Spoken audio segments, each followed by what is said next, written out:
मुंबई शहर में दीपक, उसकी माँ और धर्मपत्नी गीता साथ में रहते थे। उनका एक वफादार कुत्ता शेरू भी साथ में रहता था। दीपक नौकरी करता था और गीता घर संभालती थी। दीपक की माँ को कैंसर था। दीपक उनका इलाज करा रहा था। इलाज में बहुत पैसे खर्च हो रहे थे। गीता भी पढ़ी लिखी थी, वो भी नौकरी करना चाहती थी।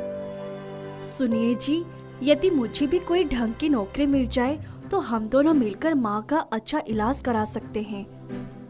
एक दिन वो बाजार में जा रही थी। उसे एक अनजान औरत ने आवाज दी। मोनिका मैडम, नमस्ते। आप आज पैदल जा रही हैं? आपकी कार कहाँ है? माफ कीजिएगा, मेरा नाम मोनिका नहीं गीता है।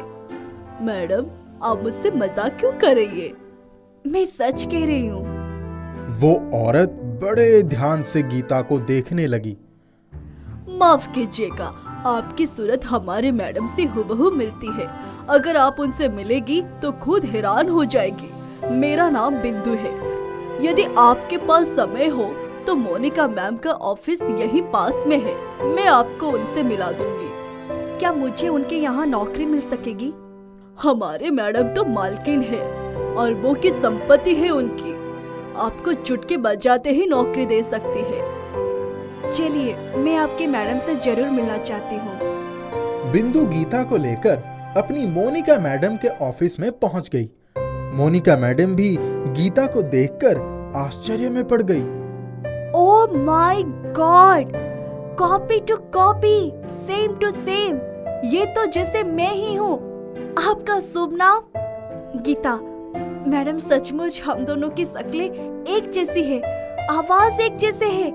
कमाल है, हम एक माँ बाप के नहीं, हम जुड़वा बहन भी नहीं, फिर हमारी शक्ल एक जैसी कैसे है? हमें बनाने वाला तो एक है। हमें अलग अलग देखकर कोई भी धोखा खा सकता है।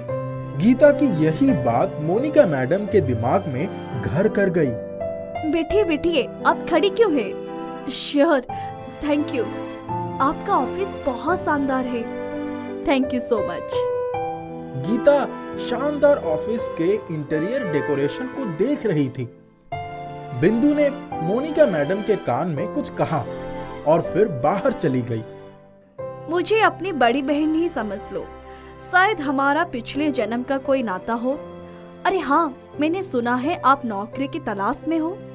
हाँ, मैं नौकरी करना चाहती हूँ। मुझे अपनी सासू माँ जो कैंसर से पीड़ित है, उनका इलाज कराना है। नौकरी क्यों, मैं तुम्हें अपना पार्टनर बनाना चाहती हूँ। तुम्हारे साथ सासू माँ का इलाज भी करवा दूंगी। मुझे करना क्या होगा? अधिक कुछ नहीं, बस मेरी मदद करनी होगी। मेरा कारोबार बहुत बड़ा है। मुझे तुम्हारे जैसे एक साथी की जरूरत है। पैसे की कोई कमी नहीं होगी। तुम्हें रहने के लिए बंगला, रुपए, पैसे, नौकर चाकर सब कुछ मिलेगा। ये लीजिए मेरा कार्ड। कल मेरे बंगले पर सवेरे 9 बजे आ जाएगा। मोनिका मैम, मैं कोई सपना तो नहीं देख रही हूँ? माय डियर सिस्टर, ये सपना नहीं, हकीकत है। मिलाओ हाथ। गीता और मोनिका ने हाथ मिलाया और मोनिका ने एक कार से गीता को उसके घर पहुंचा दिया। गीता ने यह खुशखबरी अपने पति दीपक को दे दी। अरे, ये तो बड़ी खुशी की बात है। अब हम माँ का इलाज भी करा सकेंगे और अपने सारे सपनों को पूरा कर सकेंगे। हाँ, क्यों नहीं? भगवान ने हमारी सुन ली। दूसरे दिन गीता मोनिका मैडम के बंगले पर पहुंच गई। ओह गीता, आओ, मैं तुम्हारा ही इंतजार कर रही थी। ये लो कॉफी पियो। यहाँ आने में कोई परेशानी तो नहीं हुई? नहीं, बड़ी आसानी से आ गई। यहाँ का बच्चा आपके नाम से परिचित है। अरे जूली, यहाँ आओ। गीता मैम के लिए मेरी तरह सारे कपड़ों का इंतजाम करो। आज से ये जो भी कहेगी तुम्हें उसका पालन करना होगा। Yes ma'am. जूली ने जब गीता का चेहरा देखा तो हैरान हो गई। वो गीता और मोनिका के चेहरे को बारी बारी से देखने लगी।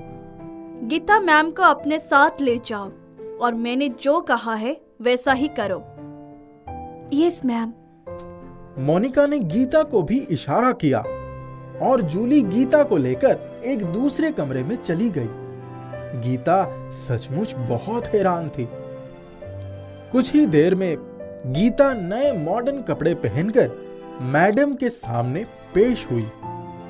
ओह सुपर्ब, ये हुई ना बात। अब तुम बिल्कुल प्रोफेशनल लग रही हो। गीता मोनिका की पार्टनर बन चुकी थी। मोनिका के कहे अनुसार वो हमेशा मोनिका के बंगले पर ही मिलती थी। मोनिका एक बहुत बड़े डॉन की पत्नी थी। डॉन की मृत्यु के बाद उसका सारा कारोबार वही संभालती थी।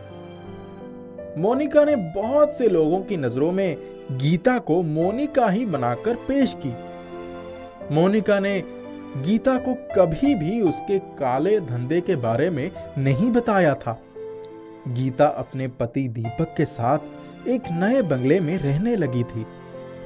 शान शौकत, रुपया, पैसा, नौकर चाकर, कार, ड्राइवर, सब कुछ उनके पास था।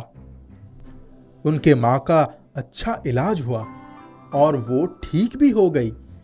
धीरे धीरे मोनिका के काले धंधे की पोल खुलने लगी और मुंबई पुलिस ने उसके खिलाफ चक्रव्यूह रच दिया। मोनिका बहुत परेशान हो गई। उसने बहुत सारे धन समेटकर अपनी जगह गीता को मोनिका बनाकर हिंदुस्तान से बाहर जाने की योजना बना ली। गीता, मैं जो कह रही हूँ ध्यान से सुनो। अब तुम्हें दोस्ती का फर्ज अदा करना है। तुम्हें मोनिका बनकर कुछ दिनों के लिए मेरा कारोबार संभालना होगा। मैं अपनी गंभीर बीमारी का इलाज कराने के लिए विदेश जाना चाहती हूँ। ये बात मेरे और तुम्हारे बीच रहेगी। किसी से कुछ मत कहना, ठीक है? मैं ऐसा ही करूँगी। इतने में जूली बदहवाश हालत में वहां आ गई। मोनिका मैम, पुलिस ने बंगलों को चारों तरफ से घेर लिया है। आप एक कमरे में छिप जाइए। हम गीता मैडम को मोनिका मैम बनाकर पेश करेंगे। ठीक है, मैं छिपती हूँ। गीता को पुलिस के सामने ले जाओ। जूली, ये पुलिस का क्या चक्कर है? मुझे मोनिका बनाकर क्यों फंसाया जा रहा है? मेरे साथ धोखा हुआ है। जूली गीता को खींचकर बंगले के बाहर ले आई। कांस्टेबल, मोनिका को अरेस्ट कर लो। मैं मोनिका नहीं, गीता हूँ। मेरा शकल उनसे मिलती है। कांस्टेबल, अंदर जाओ, देखो अंदर कौन कौन है। लेडी कांस्टेबल अंदर गई और उसने मोनिका को देखते ही पकड़ लिया। हूबहू चेहरा देखकर वो भी हैरान हो गई थी। अब इंस्पेक्टर के सामने गीता और मोनिका दोनों एक साथ खड़े थे। मैं गीता हूँ, ये मोनिका है। इंस्पेक्टर भी हैरान थे। उनकी समझ में यह नहीं आ रहा था कि असली मोनिका कौन है। दीपक को भी बुला लिया गया। दीपक ने जब दोनों को देखा तो हक्का बक्का रह गया। इंस्पेक्टर कहते हैं, दीपक, पहचानो तुम्हारी असली बीवी कौन है। दीपक कहता है, दोनों शक्लें हूबहू मिलती हैं। मेरी बीवी गीता की सिग्नेचर में पहचानता हूं। आप दोनों सिग्नेचर करिए। गीता ने सिग्नेचर कर दी। मोनिका ने भी गीता के नाम के सिग्नेचर कर दी। इंस्पेक्टर ने जब दोनों सिग्नेचर को ध्यान से देखा तो हैरान रह गया। दोनों ही सिग्नेचर एक जैसी थी। दीपक ने देखा तो उसकी आंखें आश्चर्य से फटी रह गई। दीपक ने कहा, अरे मेरी समझ में ही नहीं आ रहा है कि असली गीता कौन है। मेरी बीवी कौन है? मैं ही गीता हूँ। मैं भी कह रही हूँ कि मैं ही गीता हूँ। ये मोनिका है। इतने में दीपक का एक साथी दीपक के कुत्ते शेरू को लेकर वहां आ गया। शेरू आगे बढ़कर दीपक का हाथ चूमने लगा। दीपक कहता है, इंस्पेक्टर साहब, मेरा शेरू गीता को पहचान लेगा।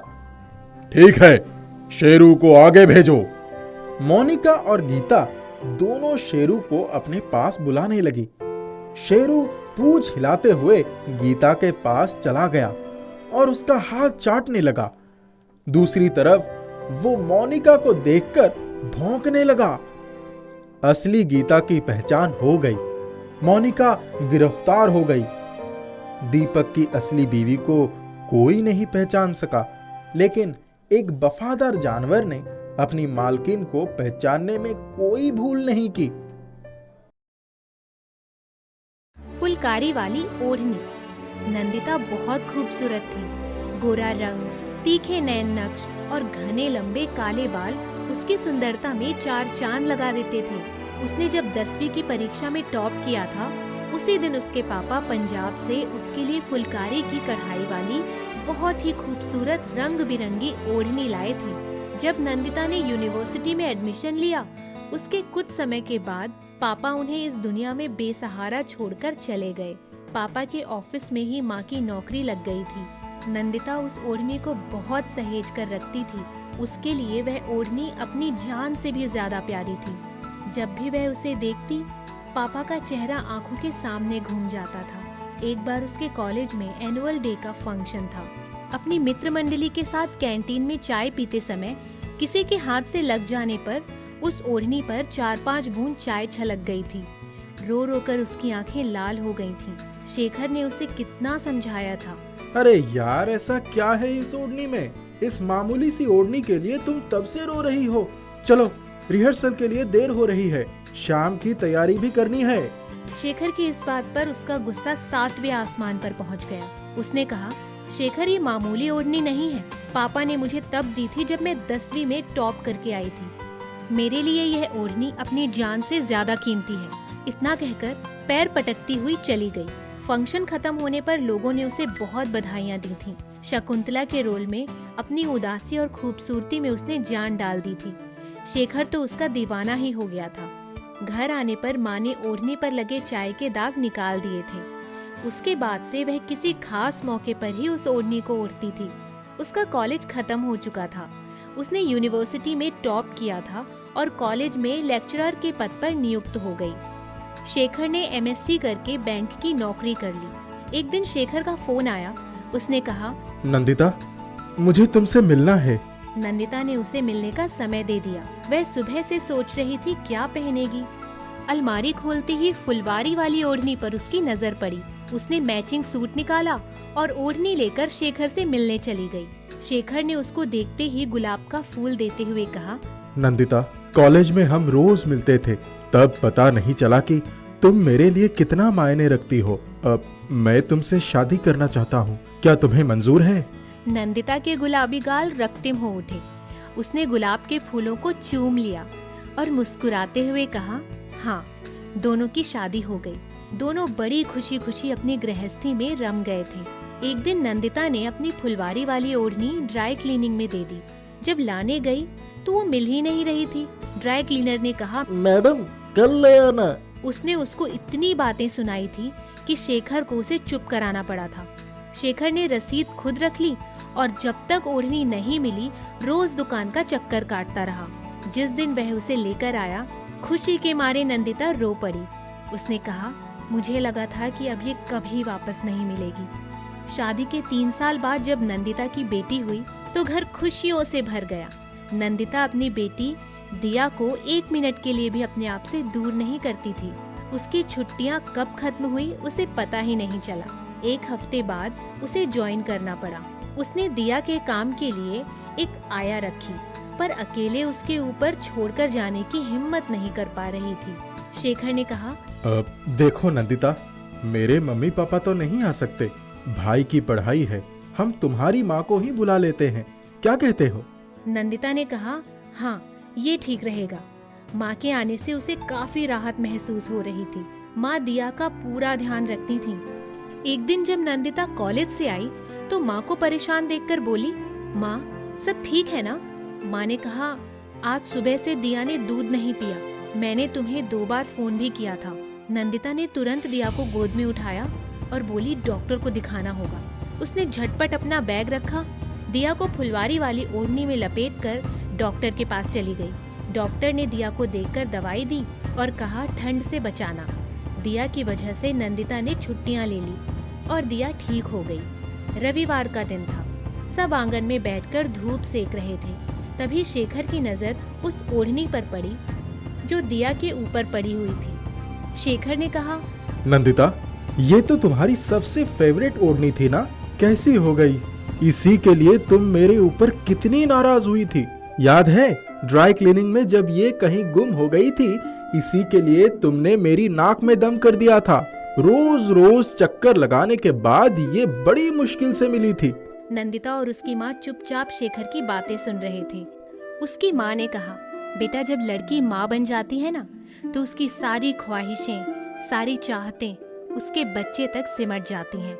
बच्चे के लिए वह अपनी जान की भी परवाह नहीं करती। इस ओढ़नी को अगर गलती से मैं इधर उधर रख देती तो मुंह फुलाकर मुझसे नाराज होकर बैठ जाती थी। नंदिता ने कहा, माँ आज भी मेरी यह ओढ़नी मेरे लिए उतनी ही कीमती है। दिया को जब ये ओढ़नी उड़ा देती हूँ ना, तो मुझे एहसास होता है जैसे पापा की गोद में दिया सबसे ज्यादा सुरक्षित रहेगी। और उसकी आंखें नम हो गई थीं।